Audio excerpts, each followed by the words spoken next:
kulanti wacan oo wanaagsan daawadayaal ku soo dhowaada warka channelka Dana Media qodobada ugu door korona waxa kamid ah saraakiisha ciidanka xoogga dalka Soomaaliyeed oo ka hadlay howlgalo laga fuliyay deegaano hoostaga gobolka Gado ciidanka xoogga dalka Soomaaliyeed oo gobolka Bay ku dilay maleeshiyaad ka tirsan Al-Shabaab iyo horjoogihii gobolka u qaabilsanaa argagixisada Al-Shabaab ciidanka kumaandooska danab ee xoogga dalka Soomaaliyeed oo howlgal qorsheysan ka fuliyay gobolka Bay baraadka caalamkana daawadayaal waxa kamid ah gabadha awoodda badan ee la dhalatay hogaamiyaha waddanka Kuuriyada Waqooyi Kim Jong Un oo digin u dirtay waddanka Mareykanka fadlan daawada haddii aad ku cusub tahay channelka Dana Media subscribe saar like iyo share la wadaag asxaabtaada aynu ku bilowna qodobka ugu horeeya daawadayaal shirkan oo ahaa mid looga hadlayay amniga magaalada Garbahare ee xarunta gobolka Gado ayaa waxa isugu imaaday saraakiisha ururka kontonaad guutada tobnaad qaybta 43 ee ciidanka xoogga dalka Soomaaliyeed ee xarunta gobolka Gado shirkan ayaa waxa shir gudoominayay abaanduulaha guutada tobnaad gaashaanle dhexe Ismaaciil Sheekh Cabdi qorax waxaana qayb ka ahaa guud ahaan saraakiisha ururka kontonaad ee Garbahare saraakiisha ciidanka xoogga dalka ayaa shirka ku soo bandhigay qorshayaal lagu sugayo amniga gobolka Gado abaanduulaha guutada tobnaad ee qaybta 43 ee ciidanka xoogga dalka Soomaaliyeed gaashaanle dhexe Ismaaciil Sheekh Cabdi qorax ayaa sheegay in Al-Shabaab jab xoogan lagu gaarsiiyay howlgallo maalmihii u dambeeyay laga fuliyay deegaano hoosta gobolka Gado howlgalladan ayaa qayb ka ah howlgallada guud ee nabadiidka Al-Shabaab looga sifaynayo deegaanada furkutiriska ay uga dhumaalaysanayaan dalkeena Soomaaliya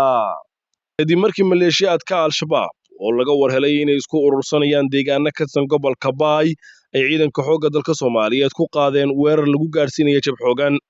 ciidanka ayaa halkaasi ku dilay horjoogaha iyo maleeshiyaad ka tirsan Al-Shabaab sidoo kale waxay gacanta ku soo dhigeen hub iyo agab ciidan oo ay wateen maleeshiyaadkii la laayay saraakiisha hogaaminaysay howlgalka ayaa waxay sheegeen in dagaalka uu ka dhacay agaarka degmada Diinsoor ee gobolka Bay ciidanka xoogga dalka Soomaaliyeed ay halkaasi ku dileen 8 maleeshiyaad iyo horjoogiye argagixisada u qaabilsanaa gobolka Bay kaasi oo lagu magacaabo Mukhtaar Nuurow oo magaciisa afgarashadu ahaa Sayd Cali saraakiisha ayaa intaasi ku daray in sidoo kale ay gacanta ku dhigeen hub iyo agab kale oo ciidan oo ka mid ahaa qori horjoogaha booshkiisa iyo qalab waris gaarsiinta oo uu kula xiriirayay horjoogayaasha iyo maleeshiyaadka argagixisada kale saraakiisha ayaa xusay in ciidanka ay ka warqabeen dhagarta cadowga taasina ay u sahashay inay ka hortagaan dhagartooda ay u maleegayeen shacabka aan waxba galabsan ciidanka sida gaarka u tababaran ee kumaandooska danab ee xoogga dalka Soomaaliyeed ayaa saacadihii la soo dhaafay waxay howlgal ka sameeyeen deegaano ka tirsan gobolka Bay halkaas oo ay ku sugnaayeen maleeshiyaad ka tirsan kooxda nabadda nololeedka naflacaariga maleeshiyaadka jihaadiyiinta Al-Shabaab howlgalka ayay fuliyeen guutada 16aad ee kumaandooska danab gaar ahaan ururka afraad ayaa waxay sameeyeen deegaanada Buurhayba Jiirakuulow Durdurow Saaxweyn iyo waliba Yaqdoomaar kuwaas oo dhammaantood hoostaga degmada Buurhakabe ee gobolka Bay qiyaastina u jira 34 kiiloomitir deegaankan Buurhaybe oo dadka qaarna u yaqaanaan Buur Aylo ayaa waxay ahayd deegaan ay ku gabadaan isla markaana gabaad u ahayd nabadiidka Al-Shabaab saraakiisha danab ee howlgalka hogaaminaysay ayaa sheegay inay burburiyeen xarumo ay kooxda nabadiidka Al-Shabaab ku lahaayeen deegaanka ciidamada ay howlgalka ka sameeyeen ee ka tirsan gobolka Bay sidoo kale saraakiisha waxay sheegeen in howlgalka ay ku qabteen rag ka tirsan kooxda Al-Shabaab mootooyin ay isticmaali jireen iyo agab ciidan kadib markii ay isaga baxeen deegaanada howlgalka laga sameeyay ciidamada kumaandooska xoogga dalka Soomaaliyeed ee sida gaarka u tababaran ee kumaandooska danab ayaa howlgallo qorsheysan waxay ka fulinayeen deegaano iyo degmooyin ka tirsan gobolada dalka oo ay ku sugan yihiin kooxda nabadiidka Al-Shabaab iyadoona howlgalkaasi lagu qaarajiyay horjoogayaal iyo maleeshiyaad ka tirsan argagixisada Al-Shabaab haatanna aynu eegno dhanka iyo wararka arrimaha dibadda gabadha awoodda badan ku leh dalka Kuuriyada Waqooyi ee la dhalatay hogaamiyaha dalkaasi Kim Jong Un ayaa uga digtay Mareykanka inaysan xiisad sababin marka madaxweyne Joe Biden uu diyaarinayo siyaasadaha uu kala dhaqmayo Kuuriyada Waqooyi hadalkan oo ay ka soo xigteen warbaahinta dawladda ay Kim Jong Un waxay cambaaraysay dhoolatuska military ay sida wajirka u qabteen Mareykanka iyo Kuuriyada Koonfureed hadalkeeda ayay ku soo beegmaya maalin uu ka hor xilli sarkaal sare oo dawladda Mareykanka lagu wado inuu tago magaalada Seoul dawladda Mareykanka ayaa hore u sheegtay inay muddo toddobaadyo ah isku dayeysay inay xiriir diblomaasiyadeed la samayso Kuuriyada Waqooyi labada dal ayaa isku khilaafsan barnaamijka nukliyeerka iyo gantaalada Kuuriyada Waqooyi wargeyska Rondon ayaa waxa uu ka soo xigtay Kim Jong Un iyadoo tiri waxaan talo u jeedinaya maamulka cusub ee Mareykanka ee la daaladhacaya fidinta urta baaruuda qoriga taasi oo ka dhan ah dalkeena haddii ay doonayaan inay nabad ku seexdaan 4 sano ee soo socota waa in ay ka dheeraadaan inay sababaan waxyaabo keeni kara xiisad marka ay tallaabada ugu horeysa qaadayaan.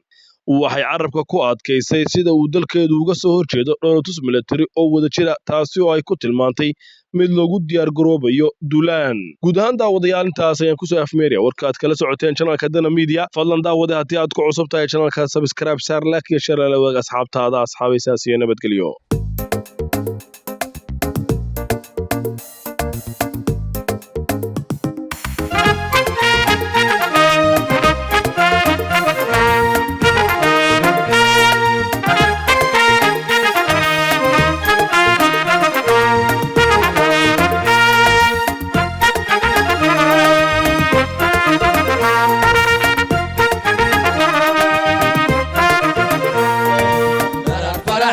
ويان نبال نبادا صدعي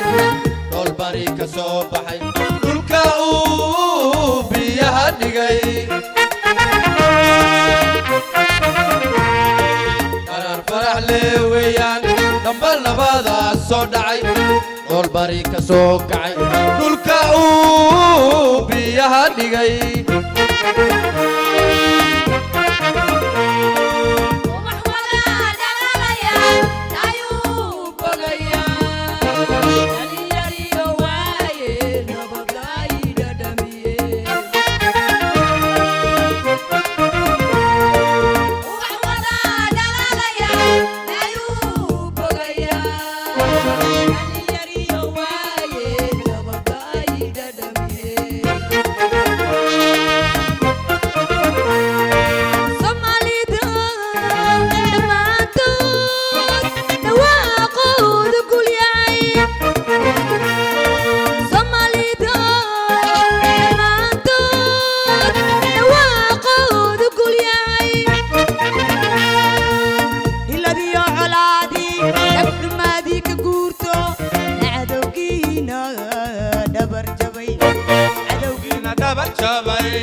دبر جباي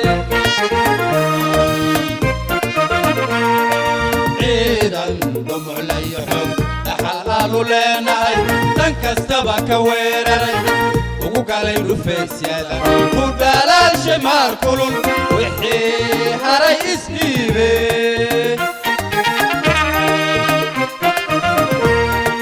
عيدا دمع لي حب حلال لنا تنكستبا كويرري وقالي دفيس يالا ودلال شمار كلون وحي هري اسنيبي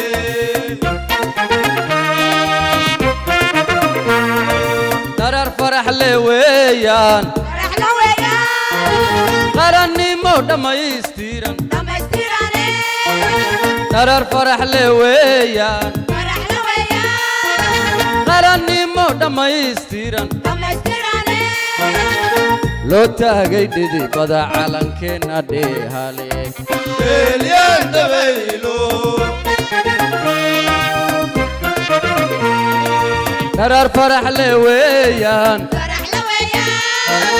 قرني مودا ما يستيرن قرار فرح لويان قرني مودا ما يستيرن لو تاقددي بدا علنكنا دي هالي بليان دبيلو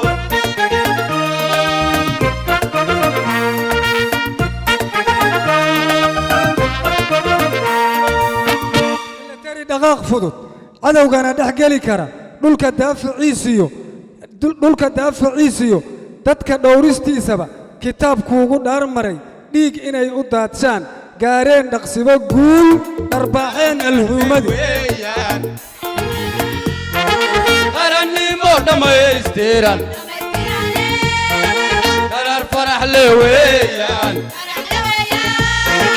qarannimo dhammaystiran